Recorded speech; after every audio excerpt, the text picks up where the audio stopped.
Hi guys, welcome to KP classes. अब आपके जैसे ही बोर्ड एग्जामिनेशन खत्म होते हैं वहीं से आपकी तैयारी स्टार्ट होती है CUET UG 2025 एग्जामिनेशन के लिए। अब वो स्टूडेंट्स जिनका ये ड्रीम है कि वो DU या BHU जैसी यूनिवर्सिटी से अपने ग्रेजुएशन को परस्यू करना चाहते हैं, तो उनके लिए ये बड़ा क्रूशियल टाइम है। जो 2 महीने का टाइम है उसमें हमें अपनी पूरी की पूरी तैयारी को कंप्लीट करना है ताकि हम टॉप सेंट्रल यूनिवर्सिटीज में अपना एडमिशन इंश्योर कर सके। अब जितना इंपॉर्टेंस आपने अपने बोर्ड एग्जामिनेशन को दी है उससे कहीं ज्यादा इंपॉर्टेंस आपको देनी है CUET एग्जाम को, क्योंकि यही एग्जाम है जो डिसाइड करेगा कि आप कौन से कॉलेज में एडमिशन लोगे और कहां पर आप अपने लाइफ के 3 इयर्स स्पेंड करने वाले हो।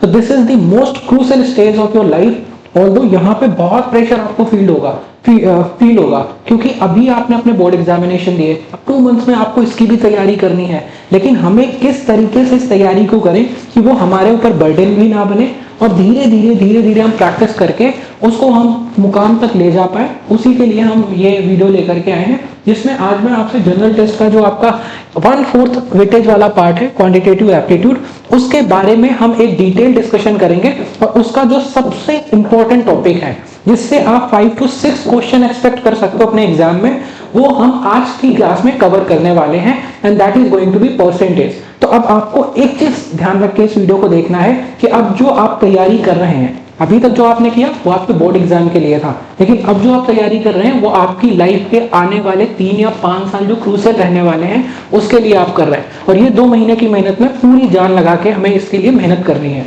तो अब देखो, आज की क्लास का जो पर्पस है to make you familiar with the general test. अब जनरल टेस्ट में आपका जो क्वांटिटेटिव एप्टीट्यूड का सेक्शन है ये आपकी 10th क्लास की मैथमेटिक्स होती है, और इसका जो डिफिकल्टी लेवल है वो भी 10th क्लास की मैथ्स तक का ही है। तो अगर आपने 10th क्लास तक मैथ बहुत अच्छे से की है या आपने 10th क्लास तक मैथ बहुत अच्छे से नहीं भी की है, अब सबके लिए ये जो वीडियोस हैं ये ओपन टू ऑल हैं कि अगर आपने तैयारी पहले कर रखी है, this is going to be a complete revision of all the topics, और अगर आपने पहले से ये तैयारी नहीं की है तो भी आप ये चीजें सीख सकते हो, समझ सकते हो। जब आप एक 10वीं क्लास का बच्चा वो सीख सकता है तो ये सीखना समझना बहुत आसान है। लेकिन हमारे जो पढ़ने के तरीके हैं, जो हमारी मेथड्स है, जो हमारी टेक्निक्स हैं, वो एग्जाम को लेकर के कंप्लीटली चेंज हो जाती है जब हम एंट्रेंस एग्जाम की बात करते हैं, जब हम कॉम्पिटेटिव एग्जाम्स की बात करते हैं। अब जो मोस्टली स्टूडेंट्स होते हैं जो स्कूलिंग कंप्लीट करके आते हैं उनके लिए ये जो एग्जाम है ये फर्स्ट एग्जाम होता है, फर्स्ट कॉम्पिटेटिव एग्जाम होता है, फर्स्ट एंट्रेंस एग्जाम होता है। तो आपको बहुत सारी चीजें सीखनी है, क्योंकि यहाँ जब आप कॉम्पिटेटिव एग्जाम में जाते हो तो वहां पे हमारे पढ़ने के तरीके कंप्लीटली अलग होते हैं, और वहीं जब हम बात करते हैं किसी स्कूल एग्जामिनेशन की, वहां पे हमारा पढ़ने का मेथड कंप्लीटली अलग होता है। तो हमें पहले तो अपने आप को अडॉप्ट करना है इस मेथड के लिए, फिर अपने आप को इस एग्जाम के लिए तैयार करना है। अब अलग अलग तरीके के एग्जाम हो सकते हैं, अलग अलग तरीके के फॉर्मेट हो सकते हैं। जैसे अगर आप क्रिकेट देखते होंगे, क्रिकेट में एक फॉर्मेट होता है 2020, दूसरा फॉर्मेट होता है वनडे क्रिकेट, तीसरा होता है टेस्ट क्रिकेट। तो वहां पे आपको एक वो मिल जाता है कि आपके पास कितना टाइम है, कैसे आप टाइम मैनेज करने वाले हो, कैसे आप अपनी तैयारी को करने वाले हो, कैसे आप रन बनाने वाले हो, कैसे आप इनिंग को एग्जीक्यूट करने वाले हो। तो इसी तरीके से हमें जनरल टेस्ट का जो फॉर्मेट है इस फॉर्मेट के अकॉर्डिंग खुद को ढालना है, राइट। तो this is the first video, that is why I am giving all the introduction. अब आज की क्लास में हम क्वांटिटेटिव एप्टीट्यूड का आपका, जैसे हम क्वांट की बात करते हैं, ये भी आपके अलग अलग पार्ट में डिवाइड है, जिसमें आपका अर्थमेटिक हो गया, ज्योमेट्री हो गया, मॉडर्न मैथ्स हो गई। तो इस तरीके से आपकी अलग अलग पार्ट्स में डिवाइडेड है। तो आज हम जो आपका अर्थमेटिक है जिससे आपके मेजॉरिटी क्वेश्चन आते हैं, उसका हम आज सबसे इंपॉर्टेंट टॉपिक कवर करने वाले हैं, that is going to be percentage. पहले हम बात करेंगे इंपॉर्टेंस ऑफ परसेंटेज की, और उसके बाद हम बात करेंगे एप्लीकेशन ऑफ परसेंटेज की, राइट। तो अब सुन के लगेगा भाई बहुत इंपॉर्टेंट है, 5 to 6 क्वेश्चन भी आते हैं, मतलब कुछ तो कॉम्प्लिकेटेड होगा। लेकिन आप ध्यान से देखना, इस क्लास में हम आपका बेसिक भी डिस्कस करेंगे, क्वेश्चन भी प्रैक्टिस करेंगे, और प्रीवियस ईयर के क्वेश्चन भी सॉल्व करेंगे। So this is going to be a complete solution of all these things. अब जैसे हम परसेंटेज की बात करते हैं तो सुन के हमें लगता है भाई कुछ कॉम्प्लिकेटेड सा होगा, क्योंकि इससे भाई 4 to 5 क्वेश्चन आते हैं, मतलब कुछ इंपॉर्टेंट होगा। लेकिन अब जैसे हम परसेंटेज की बात करते हैं, पहले तो इसकी इंपॉर्टेंस समझ लेते हैं। जैसे आप ईच एंड एवरी ईयर आप एक चीज देखोगे, एक पैटर्न आपको दिखेगा कि कई बार आपको क्वेश्चन डायरेक्टली परसेंटेज पे दे रखा है, राइट। दूसरा आप देखोगे एक पैटर्न कि आपको कई बार क्वेश्चन जो आपकी सैलरी पे बेस्ड है, मार्किंग पे बेस्ड है, वोटिंग पे बेस्ड है, राइट, पॉपुलेशन पे बेस्ड है, उसमें आपको परसेंटेज का एप्लीकेशन देखने को मिलेगा।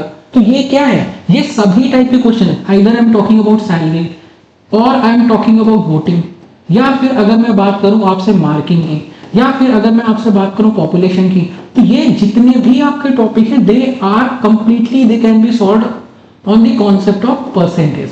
तो ये है आपका परसेंटेज का आइडिया। अब वो स्टूडेंट जो पहली बार परसेंटेज पढ़ रहे हैं, ऐसा होना नहीं चाहिए, लेकिन बहुत से स्टूडेंट हैं जिनको मैथ को लेकर के फोबिया होता है, तो आपको थोड़ा ज्यादा टाइम देना पड़ेगा इसको समझने के लिए, राइट। तो अब ये हो गया पॉपुलेशन, सैलरी, वोटिंग, मार्किंग, इस टाइप के क्वेश्चंस हैं जो आपको यहाँ देखने को मिलते हैं। अभी हम उस पर भी आएंगे। This is going to be a complete overview.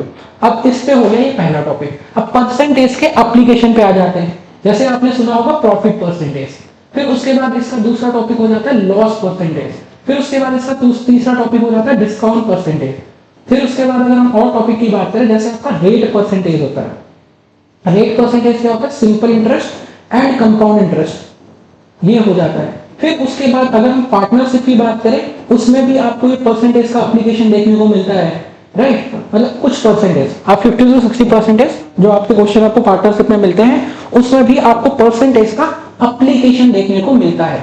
उसके बाद आपका 60 to 70% जो डीआई है, जो डेटा इंटरप्रिटेशन है, उसमें भी आपको एप्लीकेशन ऑफ परसेंटेज देखने को मिल जाता है।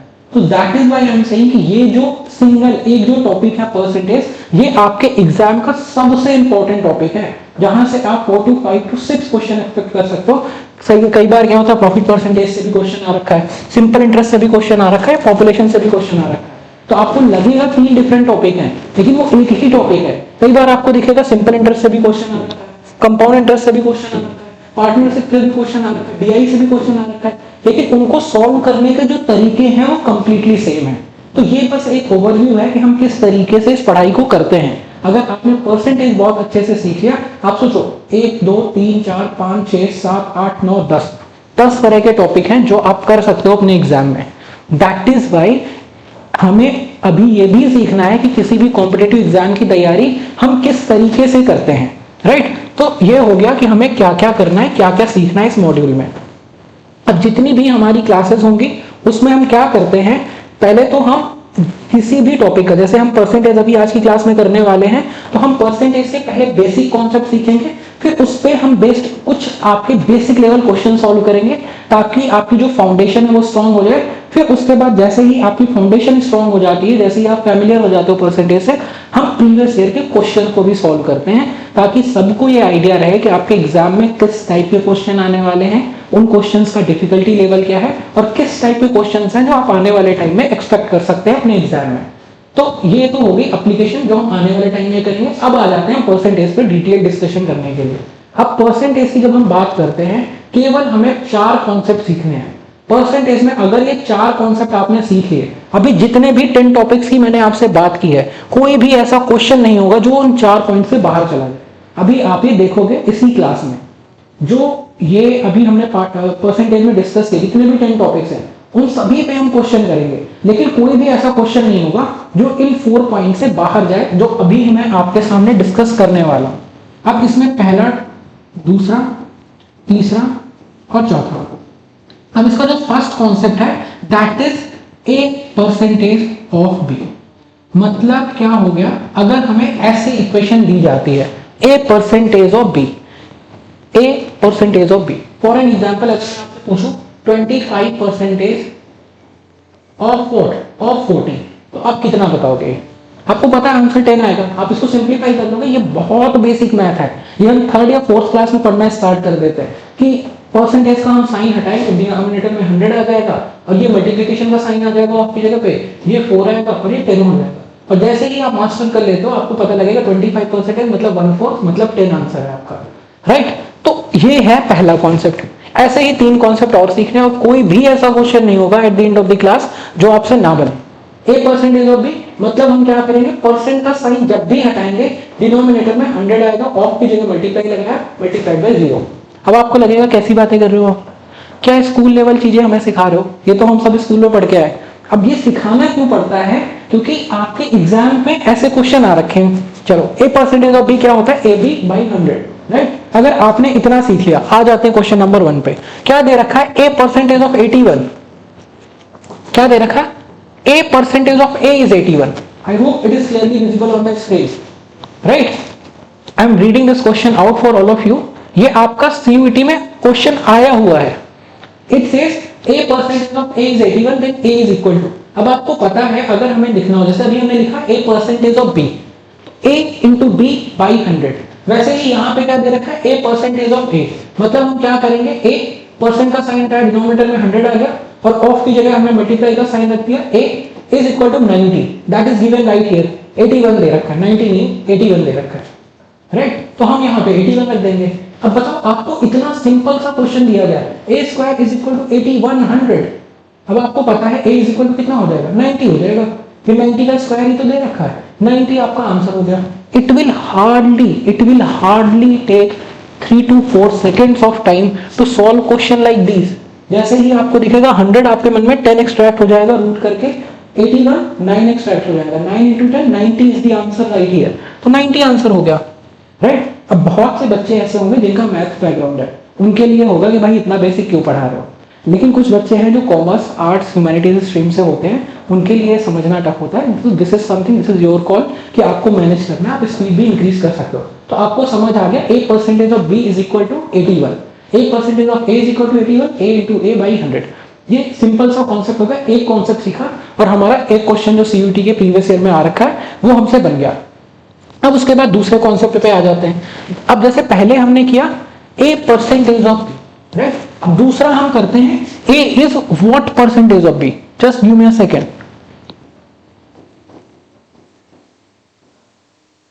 A is what percentage of B. अब यहां से हमें दूसरा रूल सीखना है. जैसे हमने पहला रूल सीखा ना, अगर परसेंटेज हमें किसी भी इक्वेशन में दे रखा है, हम परसेंटेज हटाएंगे, डिनोमिनेटर में 100 है. अब हमें निकालना है A B का कितना प्रतिशत है, A B का कितना परसेंट है. तो जब भी एक परसेंट हमें निकालना होगा, we will write it like this, कि एक तो फ्रैक्शन आएगी और fraction always be multiplied by 100.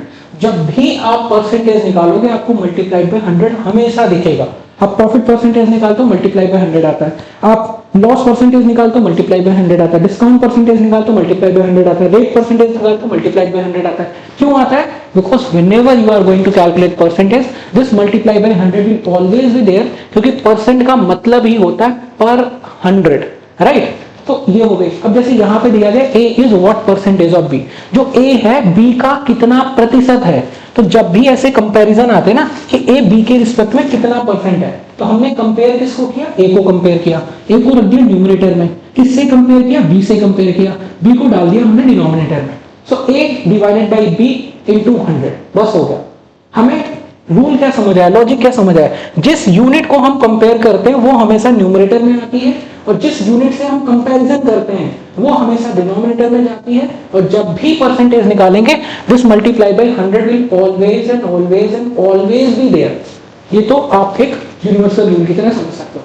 तो ये हो गया second thing, A is what percentage of B. अब इसमें कैसे क्वेश्चन हो सकते हैं? जैसे अगर मैं आपसे पूछूं 25 is what percentage of 35, कि जो 25 है वो 35 का कितना प्रतिशत है. तो अब अगर यहाँ पे मैं कंपेयर करूं 25 35 का कितना परसेंट है, तो 25 कंपेयर करना है 35 से करना है और मल्टीप्लाई बाय 100 कर देंगे, क्योंकि परसेंटेज निकालना है. सिंप्लीफाई कर देंगे, आंसर आ जाएगा. राइट? ऐसे ही ये टाइप हो गया सेकंड. अब उसके बाद थर्ड टाइप जो है वो भी इंपॉर्टेंट है, ऑल्दो ये भी इंपॉर्टेंट. इसके एप्लीकेशन हम अभी आने वाले टाइम में देखेंगे. राइट? चलो ये बात हो गई. अब उसके बाद यहां से हमें यह समझ आया, जिस यूनिट को हम कंपेयर करते हैं वो हमेशा न्यूमरेटर में आ जाती है, जिस यूनिट से हम कंपेयर करते हैं वो डिनोमिनेटर में जाती है. And whenever we are calculating for the percentage, this multiply by 100 will always be there. चलो अब उसके बाद थर्ड पे आ जाते हैं. A is what percent more than B. अब ध्यान से समझना, हम फिर क्या निकाल रहे हैं? हम निकाल रहे हैं A B से कितना प्रतिशत ज्यादा है. A is what percentage more than B. तो अब हमने कंपैरिजन किससे कर रहे हैं? यहाँ पे था A B से कितना, A B का कितना प्रतिशत है, यहाँ पे है A B से कितने ज्यादा प्रतिशत है. राइट? तो हम क्या करेंगे यहाँ पे? अब यहाँ पे भी हम कंपेयर किससे कर रहे हैं? B से कंपेयर कर रहे हैं, और पहली बात तो परसेंटेज निकाल रहे हैं. तो एक फ्रैक्शन आएगी और परसेंटेज के लिए मल्टीप्लाई बाय 100 आ जाएगा. अब ध्यान से देखो हम कंपेयर क्या कर रहे हैं. हम क्या कह रहे हैं? A B से कितना परसेंट ज्यादा है. बी से कंपेयर कर रहे हैं ना, ए बी से कितने परसेंट ज्यादा है, तो हम बी को कहाँ रखेंगे, डिनोमिनेटर में रखेंगे। बी को हमने रख दिया डिनोमिनेटर में, तो न्यूमरेटर में क्या आएगा, ए बी से कितना परसेंट ज्यादा है, तो हम पहले निकालेंगे ए बी से कितना ज्यादा है, राइट। अब जैसे अगर मैं आपसे पूछूं, यहाँ पे आप देख लो ध्यान से, अगर मैं आपसे पूछूं 25 20 से कितना ज्यादा है, आप फटाक से बोलोगे 5 ज्यादा है। ये 5 कैसे आया, ऐसे ही तो है 25 माइनस 20, फिर 25 20 से कितना ज्यादा है, 25 माइनस 20 ज्यादा है। तो वैसे ही ए बी से कितना ज्यादा है, ए माइनस बी ज्यादा है। बस ये हो गया थर्ड टॉपिक, थर्ड कॉन्सेप्ट हो गया कि जब भी हमें परसेंटेज निकालना होगा हम मल्टीप्लाई बाई 100 करेंगे, जब भी परसेंटेज इक्वेशन में दे रखा होगा उसको हटाना होगा तो हम डिवाइड बाई 100 करेंगे। सिंपल सी बात है, जैसे यहाँ पर किया डिवाइड बाई 100। यहाँ के कंपैरिजन है, जिसको कंपेयर किया न्यूमरेटर में, जिससे कंपेयर किया डिनोमिनेटर में, and this multiply by 100 will always be there. Same goes with the third one, A B से कितना परसेंट ज्यादा है, तो बी से कंपेयर किया तो बी नीचे आ गया।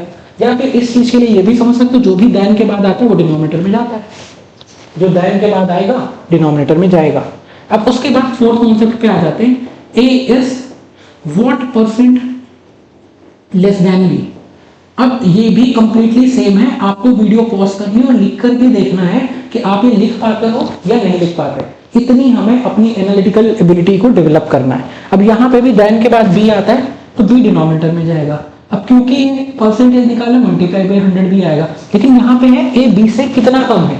अब अगर मैं आपसे पूछूं 25 से कितना कम है, अगेन आप सब्सट्रैक्ट करोगे, लेकिन क्या करोगे, 25 से कितना कम है, 25 से कितना कम है, तो अब आप b माइनस ए करके आंसर निकालोगे। तो यहाँ पे बस ये b माइनस ए आ जाएगा, डिवाइड बाई b इंटू 100। ये कुछ भी घटना नहीं है। आप एक चीज याद रख लो, कम या ज्यादा जब भी आएगा आप डिफरेंस लोगे। यहाँ पे a माइनस बी, बड़े में छोटे को सब्सट्रैक्ट कर दिया, यहाँ पे भी b माइनस है, बड़े में छोटे को सब्सट्रैक्ट कर दिया, डिफरेंस आ गया। और डिनोमिनेटर में हमेशा वो नंबर आएगा जो दैन के बाद आता है। बस ये 4 कॉन्सेप्ट अगर आपने मास्टर कर लिए, percentage, profit percentage, loss percentage, discount percentage, rate percentage, each and everything can be completely solved on these 4 concept. इससे बाहर कुछ भी नहीं है। चलिए आ जाते हैं क्वेश्चन पे। लेकिन ये 3 और 4 ये कॉन्सेप्ट का एप्लीकेशन हम देखने वाले हैं। ये पहला क्वेश्चन हमने पहले कॉन्सेप्ट पे ऑलरेडी सॉल्व कर दिया, जो आपके प्रीवियस ईयर में आ रखा था। You guys can see it. और अगर आप ये पीडीएफ एक्सेस करना चाहते हैं, you can go to the Telegram channel, जो आपको डिस्क्रिप्शन बॉक्स में मिल जाएगा। वहां से आप ये पीडीएफ वगैरह भी एक्सेस कर सकते हो अपनी कंप्लीट इनटू इन तैयारी के लिए। अब ये तो होगी बात भाई कि हमें किस तरीके से तैयारी करनी है, अभी हम और इसको कंप्लीट करेंगे। लेकिन कई बार ऐसा होता है हमारे पास बहुत कम टाइम है, और ये टाइम बहुत क्रूशियल है, जो हमारे लाइफ के आने वाले 3 साल 5 साल या हमारी पूरी लाइफ की एक क्या बोलते हैं, एक रूपरेखा तैयार करता है।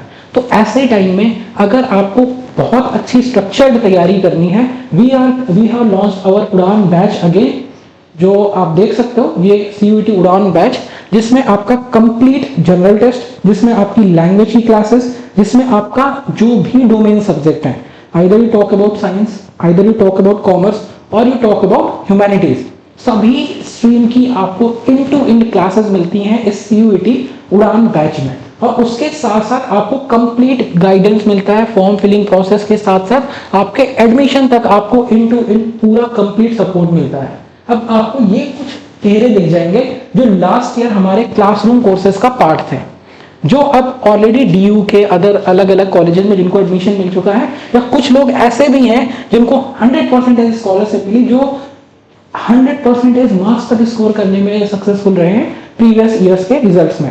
और ये वही स्टूडेंट्स हैं जो कल यहाँ क्लासरूम में बैठे हुए थे। So this can be you. आपकी फोटो भी नेक्स्ट ईयर यहाँ पर हो सकती है, लेकिन करना बस ये है कि ये जो 2 महीने हैं इसको पूरी कंसिस्टेंसी के साथ आपको मेहनत करनी है। आपको लगेगा आप बोर हो जाओगे करते करते, तभी आप समझ गए, तभी आप देखोगे ओनली 5% पीपल आर सक्सेसफुल। 5% लोग ही हैं जिनका एडमिशन होगा, बाकी 95% का नहीं होगा।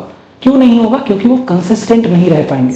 तो अभी आपकी कॉल है, अगर आप 2 मंथ्स कंप्लीट कंसिस्टेंसी के साथ डेडिकेट करते हो, आपकी फोटो यहाँ पर नेक्स्ट ईयर आपको देखने को मिल जाएगी। चलिए, ये हमारा स्टडी मटेरियल है। This is for the science stream. ऐसे ही कॉमर्स, ह्यूमैनिटीज, सभी अलग अलग स्ट्रीम के लिए हमारा स्टडी मटेरियल है, जिसमें आपके कॉम्प्रिहेंसिव आपको कंप्लीट गाइडेंस मिलता है हर एक टॉपिक का। उसके बाद आपकी एक्सरसाइज होती है जो आपकी प्रैक्टिस को इनहेंस करती है। उसके साथ साथ आपके प्रीवियस ईयर के क्वेश्चन इसमें इंक्लूडेड होते हैं, और उसके साथ साथ आपको इस सीरीज में मॉक टेस्ट वगैरह भी प्रोवाइड किए जाते हैं, जो आपकी तैयारी को बहुत रॉक सॉलिड कर देते हैं सीयूटी एग्जाम के लिए। चलिए, ये एक बीच में आपके लिए एक ओवरव्यू था कि this is something on which you can take the decision on. चलो अब आ जाते हैं ये क्वेश्चन पे, जो अभी तक हमने थर्ड और फोर्थ कॉन्सेप्ट डिस्कस किया। Now it says if the price of rice is 30% less than the price of wheat, wheat is how much percentage more than that of rice? अब ये क्वेश्चन सिमिलर टाइप, ये question हम 2-3 साल से करा रहे हैं, उससे पहले से भी करा रहे हैं, लेकिन ये क्वेश्चन अभी रिसेंट ईयर्स में आपके सीयूटी एग्जाम में आने लग गया। It's the same question, language अलग है, नाम अलग है, नंबर अलग है, लेकिन सेम क्वेश्चन है जो आपको एग्जाम में देखने को मिला। ऐसे ही इसमें बड़े सारे क्वेश्चन हैं जो हो सकता है अभी तक आए हैं, जो हो सकता है आगे भी आ सकते हैं। चलिए, अब इसमें दे रखा है प्राइस ऑफ राइस जो है 30% less than price of wheat है। एक क्वेश्चन में तरीका सीखेंगे, 3 क्वेश्चन में अप्लाई करेंगे, उसके बाद आपको एक क्वेश्चन सॉल्व करना रहेगा अपने प्रीवियस ईयर का। तरीका सीखना है ध्यान से। क्या दे रखा है? 2 वैल्यूज दे रखी हैं, प्राइस ऑफ राइस और प्राइस ऑफ व्हीट। अब उसके रिस्पेक्ट में आपको क्या दे रखा है कि ध्यान से समझना कि जो प्राइस ऑफ राइस है ना वो 30% कम है प्राइस ऑफ व्हीट से। तो अगर मैं प्राइस ऑफ व्हीट 100 मान लूं तो मेरा प्राइस ऑफ राइस 70 हो जाएगा क्या? ये इससे 30% कम है। Price of rice is 30% less than price of wheat. ये नंबर्स क्या है? 100 कहीं नहीं दे रखा, 70 कहीं नहीं दे रखा, ये बस इनके बीच में एक रिलेटिव वैल्यू है जो हमने क्वेश्चन से बना ली। हमेशा हम रिक्वायर्ड वैल्यू जिसके रिस्पेक्ट में डेटा दे रखा है उसको 100 मान लेते हैं। आप इसको 1 भी मान सकते हो, आप इसको 9 भी मान सकते हो, आप इसको 90 भी मान सकते हो, be getting the same answer. 100 हम इसलिए लेते हैं for the ease of calculation. अभी हमने 100 मान लिया। अब जो प्राइस ऑफ राइस है वो 30% कम है, तो कितना हो गया? 70 हो गया। अब इसमें व्हीट का जो प्राइस है वो राइस के प्राइस से कितना ज्यादा है? पहले ये दे रखा है ये इससे 30% कम है, तो ये इससे कितना परसेंट ज्यादा है? अब बहुत से स्टूडेंट क्या होते हैं, बहुत स्मार्ट होते हैं, वो कहते हैं ये इससे 30% कम है तो इससे 30% ज्यादा होगा, राइट? ये ओवर स्मार्टनेस हमें नहीं करनी। जब आप ये लॉजिक लगाते हो ना तो आप you and up losing marks in the exam, जिसमें आप सोचते हो मेरा तो इतना सही हुआ था भाई, ये कैसे हो गया? तो अभी से अगर अपना दिमाग खोल के तैयारी करोगे, ये गलतियां अगर आप आज कर लोगे, अभी पे ठीक कर लोगे, काम कर लोगे, तो एग्जाम में नहीं होंगे। चलो सीखते हैं कैसे। अभी हमने सीखा ना, यहां पे कह रहे हैं जो प्राइस ऑफ व्हीट है वो राइस से कितना परसेंट ज्यादा है, right? A is what percentage more than B. जो प्राइस ऑफ व्हीट है बी से कितना ज्यादा है, A is what percentage more than B.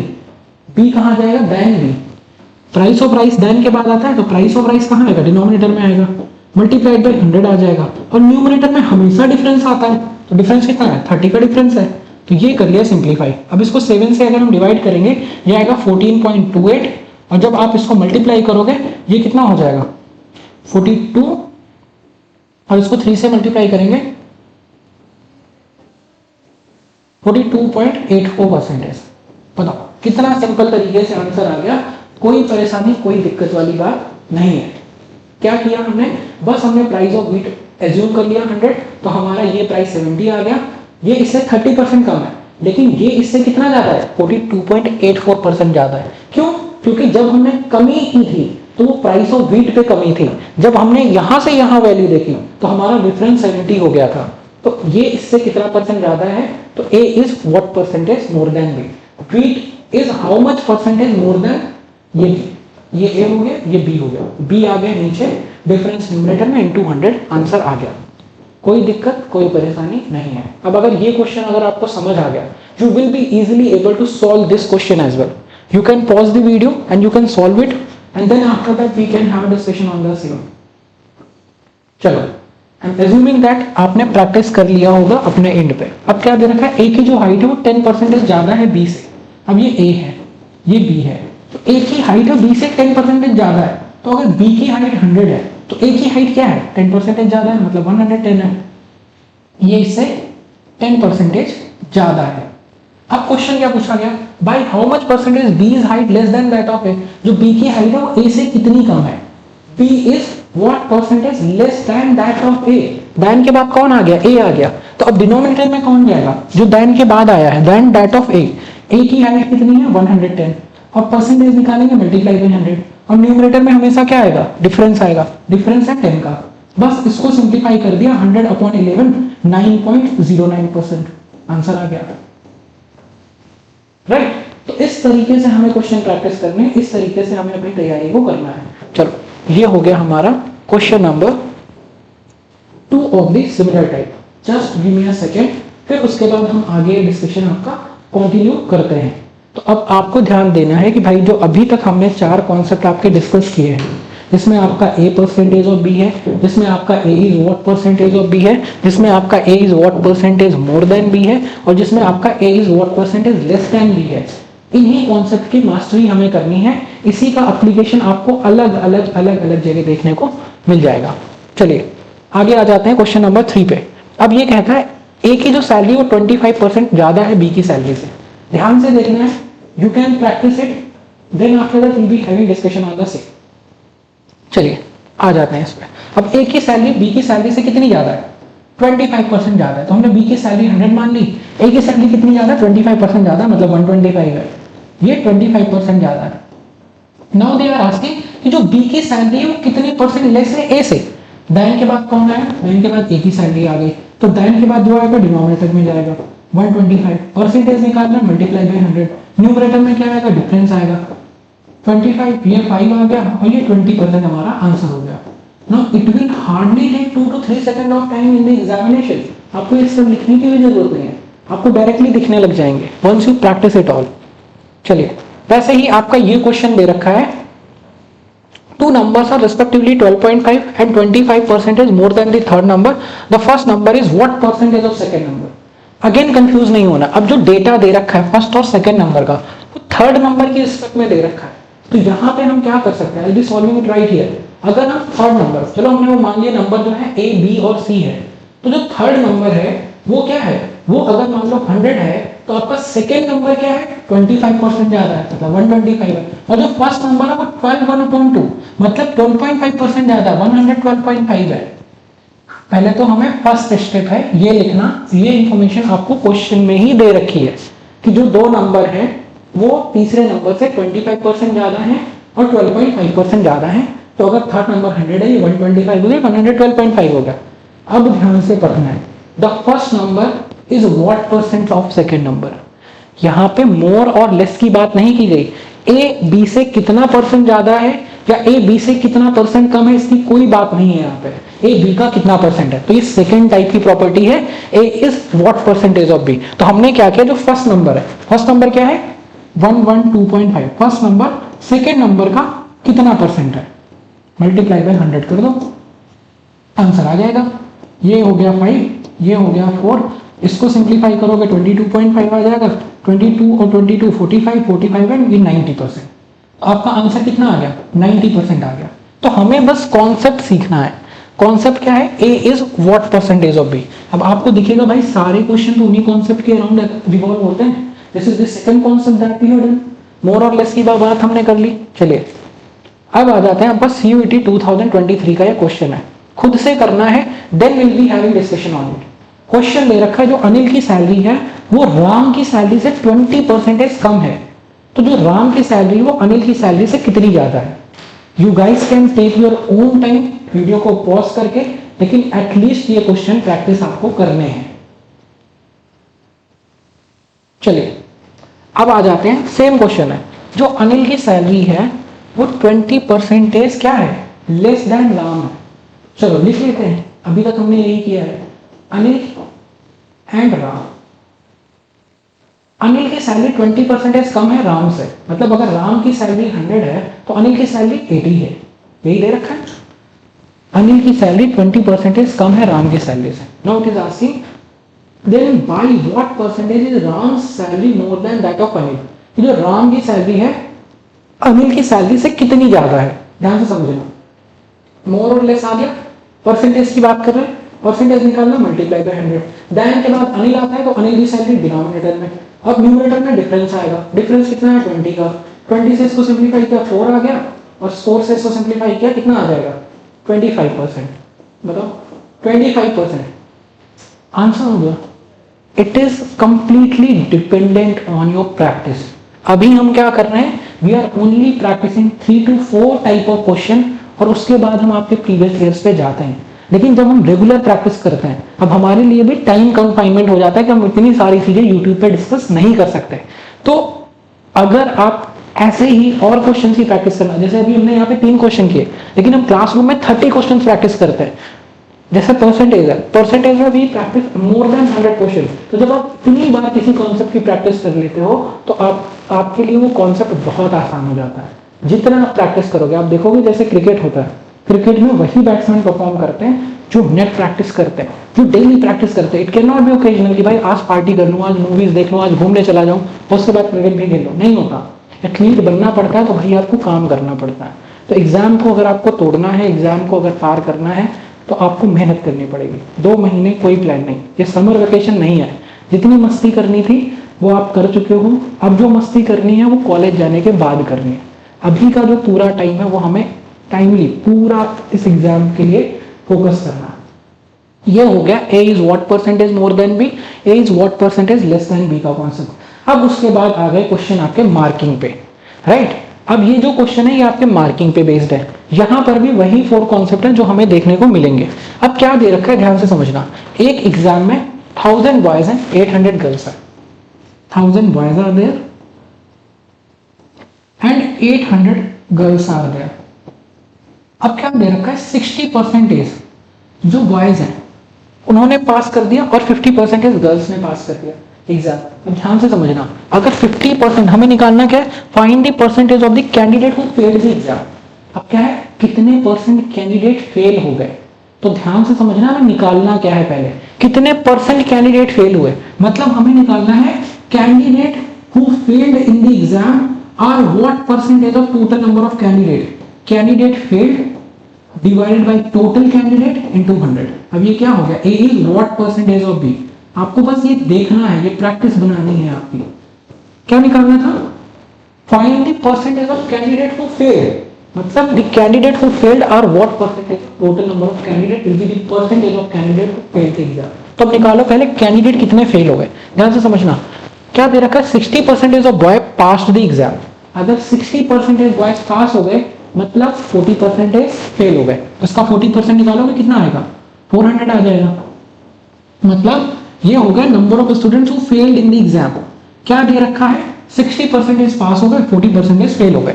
वैसे ही number of girls, 50% girls pass the exam, मतलब क्या हुआ, 50% गर्ल्स फेल द एग्जाम। तो यहाँ पे ये कितना आ जाएगा, ये अगेन 400 आ जाएगा आपका।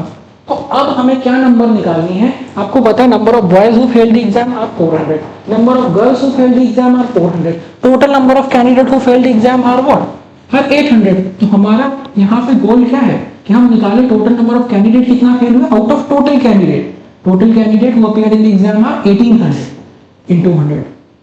Now this is as simple as that। इतना सिंपल तरीके से आप इसको सॉल्व कर सकते हो। इसको हम सॉल्व करेंगे कितना आ जाएगा, ये 100/9 आएगा, that will be 11.11 into 4, that will be giving you answer 44.44%। Now it is that way। क्या निकालना था, find the percentage of candidate failed, मतलब the candidate who failed the exam are what percentage of total number of candidate. तो यहां से हमने पहले निकाला कितने कैंडिडेट फेल हुए, और उसके बाद जो कैंडिडेट फेल हुए टोटल हो गए 800, तो टोटल का कितना परसेंटेज, हमारा आंसर आ गया। वैसे ही आगे आ जाते हैं क्वेश्चन नंबर पे।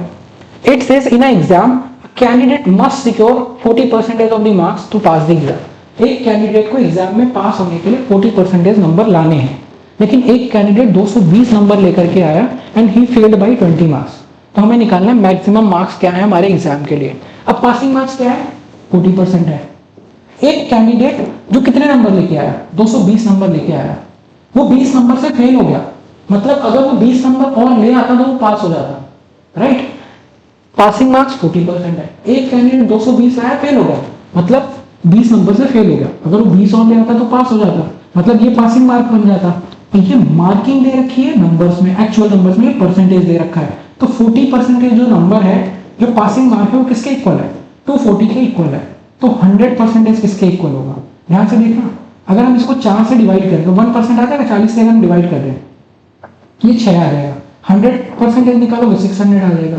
मतलब क्या हो गया कि maximum marks for the exam क्या है, 600 है। आप ध्यान से देखो तो आपको 3 लाइन लगते हैं ऐसे क्वेश्चन को सॉल्व करने में। आंसर आपका क्वेश्चन नहीं छिपा है, you just need to understand how to make the questions in these kind of question. चलो उसके बाद ये क्वेश्चन पे आ जाते हैं। For an examination it is required to get 36% of maximum marks to pass. Passing mark कितना है 36%। अब एक कैंडिडेट जो कितने नंबर लेके आया, जो 113 लेकर के आया, 113 लेकर के आया, वो 85 मार्क्स से फेल हो गया। मतलब अगर वो 85 और ले आता तो पास हो जाता। 113 लाया, 85 से फेल हो गया, 85 और लाता तो पास हो जाता, मतलब वो पासिंग मार्क बन जाता। और वो पासिंग मार्क कितना परसेंट है, 36% है। तो अगर 36% इसका इक्वल है तो maximum marks for the exam 100% marks exam के किसके इक्वल होंगे, तो 36% इज इक्वल टू व्हाट, 198। तो अब यहाँ पे आप 100% निकालो, इसको सिंप्लीफाई कर लो, आपका आंसर आ जाएगा 198 divided by 36 into 100। Once you simplify that you will be getting the answer 550। ये हमारा आंसर हो जाएगा। अब वैसे ही आपका ये आगे क्वेश्चन दे रखा है, a student has to obtain 33% of total marks, he only got 25% and he failed by 40 marks. Again we'll be making the equation, 33% चाहिए पास होने के लिए, तो पासिंग मार्क्स कितना है 33%, लेकिन एक कैंडिडेट को मिला कितना, वन कैंडिडेट स्कोर्ड 25%, मतलब उसको 25% मिले और वो फेल हो गया 40 मार्क्स से। मतलब क्या हुआ, अगर उसको 40 और नंबर मिल जाते तो वो पास हो जाता, राइट। तो 33 पासिंग मार्क्स है, उसके आए कितने 25%, और वो क्या हुआ, वो 40 नंबर से फेल हो गया, 40 और आ जाते पास हो जाता। मतलब ये और ये इक्वल है, राइट। अब ये 33% माइनस 25% करोगे कितना आ जाएगा, 8% इज इक्वल टू 40। मतलब आपका जो एग्जाम है जिसकी हम बात कर रहे हैं उसका 8% मार्क्स 40 के इक्वल है, तो 100% किसके इक्वल होगा, ये आपका सीधा आप x मान लो, ये आप डायरेक्ट लिख सकते हो, ये 8 से डिवाइड करोगे 5 आएगा, तो अगर 1% 5 के इक्वल है, 100% 500 के इक्वल होगा। So maximum marks for the exam going to be 500। तो ये क्वेश्चन है जो आपके मार्किंग पे बेस्ड है। अब देख लेते हैं आपके सीयूईटी में। अब ये क्वेश्चन ऐसे हैं जो 5-6 ईयर से प्रैक्टिस कर रहे हैं। अब उसके बाद आपके एग्जाम में क्वेश्चन देख लो आप। चलिए ये खुद से सॉल्व करना है। Take this screenshot, pause the video and solve it right here. ये आप देखो आप कितना समझ पाए। अगर आप सॉल्व कर पाते हैं दैट मीन्स आपके अंदर वो एबिलिटी है कि आप इसमें और एक्सेल कर सकते हैं। चलिए अब दे रखा है एक एग्जाम में रिक्वायर्ड क्या है, to get 300 marks to pass. Passing marks कितना है 300। अब एक स्टूडेंट को कितने मिले, 225 मिले, और वो क्या है and is declared fail by 10%, और वो 10% से फेल हो गया। अगर उसके 10% नंबर और आता वो पास हो जाता, राइट। बस ये इक्वेशन बनानी थी भाई। 300 पासिंग मार्क्स, 225 है, 10% से फेल हो गया, तो अगर 10% और आते पास हो जाता। इसको इधर सब्सट्रैक्ट कर दो, 75 is equal to 10% of the marks, तो 100% क्या होगा, 100 से मल्टीप्लाई कर दिया, 10 से मल्टीप्लाई कर दिया दोनों तरफ, ये 100% हो गया, ये 750 हो गया। तो यहाँ पे हमारा आंसर कितना आ गया, यहाँ पे हमारा आंसर 750 आ गया। यहाँ से देखो ऐसे हमने कितने सारे क्वेश्चन प्रैक्टिस किए, और यही नहीं, अभी तक हमने जितने कॉन्सेप्ट सीखे ये सभी उसका एप्लीकेशन है, और उसके साथ साथ चाहे वो आपका परसेंटेज हो। अब ये तो हो गए एक टाइप के क्वेश्चन जो आपको इतने देखने को मिल रहे हैं जिसमें आपका एप्लीकेशन ऑफ परसेंटेज है। अभी और जो एप्लीकेशन ऑफ परसेंटेज जिसमें आपको profit percentage, loss percentage, discount percentage, rate percentage, simple interest, compound interest, partnership, data interpretation, अगर आपने परसेंटेज मास्टर कर लिया आप 5 to 6 क्वेश्चन अपने एग्जाम में इजीली कर पाओगे only on the basis of percentage. तो ये टॉपिक ऐसा है जो आपको छोड़ के नहीं जाना। अर्थमेटिक से आपके एग्जाम में सबसे ज्यादा क्वेश्चन आते थे, लेकिन इसका मतलब ये नहीं कि केवल अर्थमेटिक करके पहुंच गए। चलो ये आपके एग्जाम में आया हुआ क्वेश्चन था। चलिए कुछ और टाइप के क्वेश्चन प्रैक्टिस करते हैं, फिर और देखते हैं कितने डिफरेंट टाइप के क्वेश्चन आपको एग्जाम में देखने को मिले। A candidate who got 20% of marks failed by 10 मार्क्स, मतलब जिसको 20% मिले वो 10 मार्क्स से फेल हो गया, 10 और मिलता पास हो जाता। But another candidate who got 42% marks, जिसको 42% मिले उसको 12% ज्यादा मिले पासिंग मार्क्स से। मतलब क्या होगा, जिसको 42% मिल रहा है उसको 12% ज्यादा मिल रहा है, तो 12% माइनस कर दो भाई, तो वो भी पासिंग मार्क्स पे आ जाएगा। बस ये क्वेश्चन हो गई। तो ये कितना आएगा 30%, ये कितना आएगा 20% प्लस 10, इसको उधर सब्सट्रैक्ट कर दिया, 10% इज इक्वल टू 10, तो 100% कितना हो जाएगा, 100% आपका हो जाएगा 100 के इक्वल। तो मतलब मैक्सिमम मार्क्स वाली एग्जाम कितना हो गया, 100 हो गया। अगर यहाँ पे आपसे पासिंग मार्क पूछा जाता तो पासिंग मार्क कितना हो जाएगा, 20%, 100 का निकालोगे 20 आएगा plus 10, 30 what the passing mark. तभी एक स्टूडेंट को जिसको 42 मिले उसको 12 नंबर ज्यादा मिल गए, 12% ज्यादा मिल गए। तो maximum marks for the exam are going to be 100 here. आप समझ गए। अब यहाँ पे हम केवल परसेंटेज लिख रहे हैं। अब जैसे क्या होता है स्कूल टाइम में हम क्या करते हैं, ये परसेंटेज के आगे हम मान लेते हैं कि भाई उसकी जो टोटल मार्किंग है ना वो x है। तो अब ध्यान से समझना, अगर हम यहाँ पे ये लिखे 20% ऑफ x, उधर लिखे 12% ऑफ x, 42% ऑफ x, इनमें निकलना वो परसेंटेज ही है। जैसे यहाँ पे हमने निकाला 10% इज इक्वल टू 10, वहां पे आता 10% of x is equal to 10, तो भी x की वैल्यू आती, यहाँ डायरेक्ट हमने 100% निकाल लिया। चलो अब ये क्वेश्चन आप खुद से कर सकते हो, ये आपके प्रीवियस ईयर में आया हुआ क्वेश्चन है। The only mistake that is here is this is not percentage, ये 15 मार्क्स है। चलो पढ़ो क्वेश्चन और इसको सॉल्व करना है। It says Aman got 30% of the maximum marks in the exam and failed by 15 marks. However, Anil, who took the same exam, got 40% of the total marks and got 10 more marks than the passing marks. What was the passing marks in the exam? Now, if you know how to make equations, it's very easy. चलो pause करना है, screenshot लेना है, solve करना है। Time लगता है लगने दो, लेकिन खुद की प्रैक्टिस होनी चाहिए। फर्स्ट टाइम में टाइम लगेगा, धीरे धीरे आपकी स्पीड आएगी। Aman got 30% of maximum marks in the exam and failed by 15 marks. मतलब उसको 30% मिले, 15 नंबर से फेल हो गया, 15 और मिल जाता तो पास हो जाता, ये बन गया पासिंग मार्क। अनिल जिसने सेम एग्जाम दिया उसको 40% मिला, लेकिन उसको 10 नंबर ज्यादा मिल गए पासिंग मार्क से। अगर उसको 10 कम मिलते तो वो भी पासिंग मार्क बन जाता। उसको 10 ज्यादा मिले हैं तो 10 माइनस कर दिया, वो भी पासिंग मार्क बन जाता। अब इसको सिंप्लीफाई कर लो, ये 10% इज इक्वल टू 25, तो 100% इज इक्वल टू 250। लेकिन निकालना क्या है, पासिंग मार्क कितना है एग्जाम में, पासिंग मार्क निकालना है भाई। यहाँ पे 250 मार्क करके मत चले आना, चलो ऑप्शन नहीं दे रखा, लेकिन जनरली ऐसा होता है, ये मैक्सिमम मार्क्स वाली एग्जाम आ गया तो हमें पासिंग मार्क निकालना है। अब जैसे ये 10% क्या है, 100% 250 के इक्वल है, हमें निकालना है 30% और उसमें 15 जोड़ देंगे, यहाँ रख दो चाहे यहाँ रख दो, आपका आंसर आ जाएगा। अब यहाँ पे अगर आप रखोगे 250 का 40% निकालोगे कितना आ जाएगा, 100 आएगा। 100 माइनस 10 करोगे 90 आ जाएगा।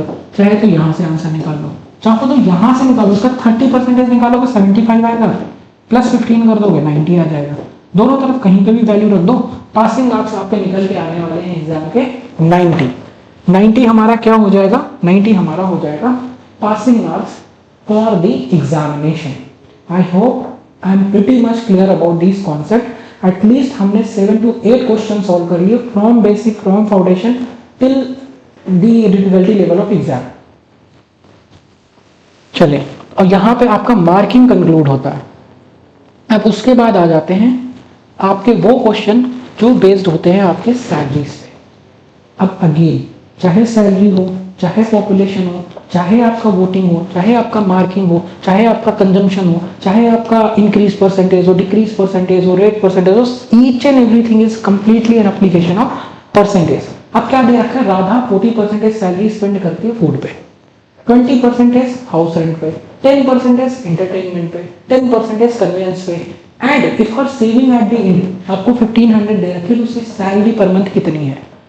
अब again we will go with this same concept, और यही सेम कॉन्सेप्ट कॉस्ट प्राइस में तो हर जगह परसेंटेज के एप्लीकेशन में यूज करेंगे। क्या है, उसकी सैलरी पर मंथ हमने मान ली 100 है।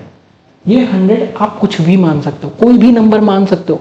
ये 100 हम for the ease of calculation लेते हैं। अब उसकी 40% सैलरी फूड पे जाती है, मतलब 40 रुपीज तो फूड पे चले गए, 20 रुपीज चले गए हाउस रेंट पे, 10% चला गया उस पे एंटरटेनमेंट में, 10 चला गया कन्वेंस पे। अब कितना बचा उसके पास, कितना परसेंट, उसने 80% तो खर्च कर दिया। अब उसके पास कितना परसेंट बचा होगा, सेविंग 20%, और वो सेविंग किसके इक्वल दे रखी, जो 20% बचा वो सेविंग इसके 1500 के इक्वल है। तो अगर 20% 1500 के इक्वल है तो 100% किसके इक्वल होगा, 5 से मल्टीप्लाई करोगे 100 आ जाएगा, तो 5 से उधर में मल्टीप्लाई कर लो 7500, तो उसकी जो टोटल सैलरी पर मंथ है वो निकल के आ जाती है 7500, राइट। उसकी टोटल सैलरी पर मंथ निकल के यहाँ पे कितनी आ जाती है 7500। बस हमें क्या करना है, 100 अज्यूम कर लेना है। 40% सैलरी गई किस पे, फूड पे, 20% हाउस रेंट पे, 10% फिर एंटरटेनमेंट पे, 10% कन्वेंस पे आपकी सैलरी गई।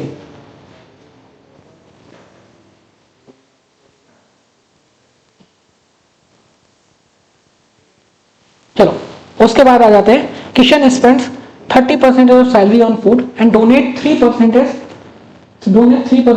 In the charitable trust. और इन दोनों चीजों पे उसने 2310 रुपीज खर्च किया, तो उसका टोटल सैलरी कितना है। अगेन ध्यान से देखना है, परसेंटेज में सारी इंफॉर्मेशन क्वेश्चन में गिवन है। उसने 30% सैलरी फूड पे खर्च कर दी, ठीक है, 3% डोनेट कर दिया, वो भी ठीक है, 30% प्लस 3%। अब ये उसने टोटल सैलरी का कितना पैसा खर्च किया, 2310, तो उसकी टोटल सैलरी कितनी है। अगर उसकी सैलरी 33% इसके इक्वल है, 2310 के इक्वल है, तो उसकी सैलरी का 100% इसके इक्वल होगा। हमें ये निकालना है, राइट। 11 से इसको सिंप्लीफाई कर दो, क्या आ जाएगा 70। अगर इसका 1% निकालोगे 70 आएगा, 100% निकालोगे 70,000 1000 आ जाएगा। तो उसकी टोटल सैलरी कितनी आ गई, टोटल सैलरी आपकी आ गई 7000। आई होप आपको ये बात समझ आ गई होगी। अब वैसा ही सेम क्वेश्चन है आपका ये, कि एक पर्सन 35% सैलरी फूड पे खर्च करता है, 5% चिल्ड्रन एजुकेशन पे करता है, और उसने इन दोनों प्रोडक्ट पे इतना पैसा खर्च किया, तो उसकी सैलरी पर मंथ कितनी आएगी। तो आप अगर ध्यान से देखो तो आपका ये कितना हो जाएगा, 35 प्लस 5, 40% जो सैलरी है वो 17,600 के इक्वल है। हमें उसकी टोटल सैलरी निकालनी है। आई होप ये क्वेश्चन आप कर पाओगे। I will make the equation, बाकी आप खुद कर सकते हो। 35%, 5%, 40%, and that 40% of salary is given 1760, और हमें निकालनी है 100% ऑफ सैलरी। अब अगर ये नहीं करना आता, आप ये क्रॉस मल्टीप्लाई करके निकाल सकते हो। x is equal to 100 into 7600 divide by 40। क्या किया हमने, इसको इधर मल्टीप्लाई किया, इसको इधर मल्टीप्लाई किया, ये मल्टीप्लिकेशन आपको ये दिख गई, और ये इधर 40 मल्टीप्लाई में आएगा, तो हमने इधर डिवाइड में भेज दिया। Once you will simplify that, you will be getting the answer right here. चलो ये हो गई बात क्वेश्चन जो आपके सैलरी पे बेस्ड है। अब आ जाते हैं आपके प्रीवियस ईयर में कैसा क्वेश्चन आ रखा है। Now this question says a man spent 60% of income, और वो सेविंग करता है बाकी रिमेनिंग इनकम की। चलो इस क्वेश्चन पे आते हैं वापस, पहले सिमिलर क्वेश्चन कर लेते हैं। अब देखो सेम क्वेश्चन दे रखा है, अनुभव क्या करता है, 14% सैलरी उसकी इनकम की जाती है इलेक्ट्रिसिटी बिल पे, 28% रेंट पे जाती है, 18% शॉपिंग पे जाती है, और जो 1/4 है ना रिमेनिंग अमाउंट का, वो 5120 दे रखा है, राइट। तो हमें निकालना उसने कितना पैसा इलेक्ट्रिसिटी बिल पे खर्चा किया। अब ध्यान से समझना क्या करेंगे। जैसे हमने मान लिया उसकी टोटल जो इनकम है, टोटल इनकम उसकी 100 रुपीज है, ध्यान से समझना, टोटल इनकम उसकी 100 रुपीज हो गई। उसने 14% तो किस पे खर्च कर दिया, electricity bill pay, 14 rupees electricity bill pay चले गए, 28 रुपीज हाउस रेंट पे चले गए, 18 रुपीज शॉपिंग पे चले गए। अब ध्यान से समझना है कितना हो गया उसकी इनकम का, ये आपका 60 हो गया टोटल उसकी इनकम का, ये 60 हो गया। तो अब उसकी बची इनकम कितनी हुई, 40% इनकम बच गई उसकी, 40% उसकी सेविंग हो गई। और यहाँ पे आपको सेविंग क्या दे रखा है, 1/4 of the remaining amount. Remaining amount 40% है, इसका 1/4 करोगे मतलब 10% है, किसके इक्वल है, 5120 के इक्वल है। तो उसकी टोटल सैलरी कितनी हो जाएगी, 100% है, एक जीरो बढ़ा दिया, 51,200। लेकिन क्वेश्चन में तो कुछ और पूछा गया। क्वेश्चन में आपसे ये नहीं पूछा गया उसकी टोटल सैलरी पर मंथ कितनी है, क्वेश्चन में आपसे पूछा गया how much did he spend on electricity bill. तो इलेक्ट्रिसिटी बिल पे तो उसने 14% ही खर्चा किया है, तो हमें कितना दे रखा था, 10% हमारा कितना आया था, ध्यान से देखना, इसका 1/4 करोगे 10% आएगा, और वो 10% हमें दे रखा ना 5120।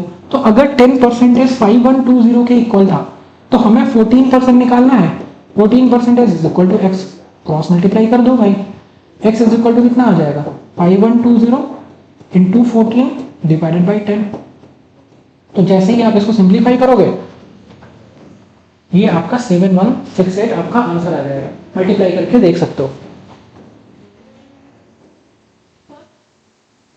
7168 ये आपका आंसर आ जाएगा ऑप्शन 2। कितने सिंपल क्वेश्चन है, कितना टाइम लगने वाला है, ये सारी मेंटल कैलकुलेशन है। लेकिन हाँ, इन चीजों के लिए आपको बहुत प्रैक्टिस करनी पड़ती है। बहुत सारी चीजें होंगी जो आपको पहली बार में हो सकता है समझ में आएंगी, नहीं समझ आई वापस देखो समझ जरूर आएंगी 100%। लेकिन रिटेंशन आप कितना कर पाओगे डिपेंड करता है आपने कितनी प्रैक्टिस की है। आप क्रिकेट मैच देख के रूल सीख सकते हो, लेकिन आप क्रिकेटर नहीं बन सकते unless and until you play it very well.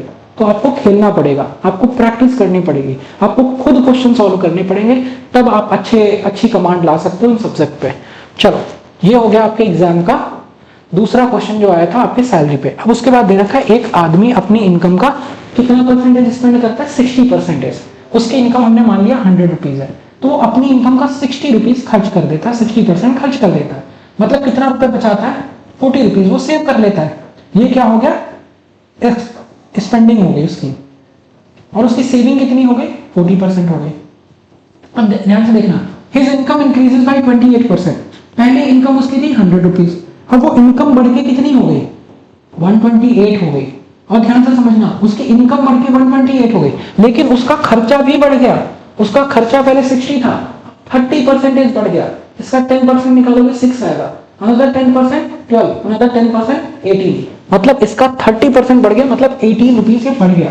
तो ये क्या होगा, 60 पहले था और 30% बढ़ गया, मतलब 18 में कितना हो गया, ये 78 रुपीज हो गया। तो ध्यान से देखना, उसकी सैलरी कितनी बढ़ गई, उसकी सैलरी 28% बढ़ गई। पहले 100 थी, अब 128 हो गई, लेकिन उसका खर्चा बढ़ गया, कितना हो गया, खर्चा 30% बढ़ गया। पहले खर्चा 60 था, अब वो बढ़ के 78 हो गया। तो अब उसकी सेविंग कितनी बचेगी, 128 माइनस 78 करोगे 50 आ जाएगा। तो उसकी अब सेविंग कितनी है, 50। पहले सेविंग कितनी थी, 40। तो अब ध्यान से देखना क्या दे रखा है, परसेंटेज इंक्रीज कितना हुआ सेविंग पे। पहले 40 था, 40 से बढ़ के 50 हो गया, राइट। तो कितना परसेंट बढ़ गया, मतलब अगेन हमें क्या निकालना है, परसेंटेज इंक्रीज निकालना हो या परसेंटेज डिक्रीज निकालना हो, अगेन हम थर्ड कॉन्सेप्ट लगाएंगे, this is what percentage more then this, 50 is what percent more than 40। तो डिफरेंस क्या है, डिफरेंस है हमारा 10 का, न्यूमरेटर में आ जाएगा, मल्टीप्लाई बाई 100। कंपेयर किससे कर रहे हैं, पहले सेविंग कितनी थी उस पे बढ़ा ना, तो पहले कितनी सेविंग थी उसी से तो कंपेयर कर रहे हैं कि आप सैलरी बढ़ के इतनी हो गई, लेकिन पहले कितनी थी उसी पे तो कंपेयर करेंगे। तो पहले हमारी सेविंग थी 40, इसको सिंप्लीफाई करोगे आपका 25% आंसर आ जाएगा। तो यहाँ पे आपका आंसर क्या हो जाएगा, ऑल्दो ऑप्शन में आपका नहीं दे रखा, but the correct answer here is going to be 25%। वापस दिखा देता हूं आपको, वापस अगर आपको सीखना है समझना है आप सीख सकते हो। और इन केस अगर आपको किसी भी क्वेश्चन में कोई डाउट रहता है, you guys can let us know in the chat box, we are all there to help you out throughout your CUET journey. और इस चैनल पर आपको सीयूईटी से रिलेटेड जितनी इंफॉर्मेशन है, जितनी अपडेट्स हैं, उनका एक वन स्टॉप सोल्यूशन आपको मिलता है। So you can follow us, ताकि कोई भी इंपॉर्टेंट इंफॉर्मेशन ऐसी ना रहे जो आपकी नजरों के नीचे से स्किप हो जाए। चलो, अब क्या दे रखा था, 100 उसकी सैलरी थी, 60 पहले खर्चा करता था और 40 रुपए बचा लेता था। फिर उसकी सैलरी 128 हो गई, लेकिन उसकी इनकम 30%, वो स्पेंडिंग उसकी 30% बढ़ गई, तो अब वो 78 खर्चा करने लग गया, तो उसकी सेविंग 50 रुपीज हो गई। तो उसकी सेविंग कितनी बढ़ गई, पहले 40 से 50 हो गई, 10 बढ़ गई 40 पे, तो 100 पे कितनी बढ़ी, 25% हमारा आंसर हो जाएगा। अब मैं ये नहीं कहता आपसे कि आपका परसेंटेज पूरा कंप्लीटली मास्टर हो गया, वो आप जब क्वेश्चन प्रैक्टिस करोगे तभी होगा। लेकिन हाँ, इतनी गारंटी जरूर है कि आपका कोई कॉन्सेप्ट ऐसा नहीं होगा जो आपको ना समझ आया हो। अगर आपको लगता है ये चीज नहीं समझ है, वापस रिपीट पे देखोगे आपको समझ आ जाएगा। एक बार में नहीं आया, 2 बार देखोगे, 3 बार देखोगे, आपको 100% समझ आएगा। और वैसे ही बहुत सारे स्टूडेंट्स होंगे जिनके लिए बहुत बिगिनर लेवल था। So this is from my side regarding the first and very important topic of percentage. We will be coming up with the other videos. लेकिन उससे पहले ये आपके लिए एक रोड मैप है, ये आपके लिए एक ओवरव्यू है। आप इन चीजों को ध्यान में रख के कि भाई अब हमारे पास इतना टाइम नहीं है कि हम एक्सपेरिमेंट कर सकें, राइट। तो अगर आपको लगता है आपको प्रॉपर गाइडेंस की नीड है, जहां पर आप प्रीवियस ईयर्स को भी सॉल्व कर पाए, जहां पर आप टाइमली प्रैक्टिस कर पाए, जहां पर आपको प्रॉपर गाइडेंस मिल सके और जहां पर आप मॉक टेस्ट अटेम्प्ट कर सकें और साथ के साथ आप कंपटीशन भी फेस कर सकें, ताकि आप अपने अंदर अपने आप में ग्रो करें, right. So this is something you can look for. और इस प्रीवियस ईयर के रिजल्ट्स आपको यहाँ पे दिख जाते हैं, this can be you. So this is from my side. In case you need any suggestion, you want to advise us something, you guys can let us know in the chat box. Thank you so much for being there till the last in this video. Bye bye. KP Classes, dedicated to excellence.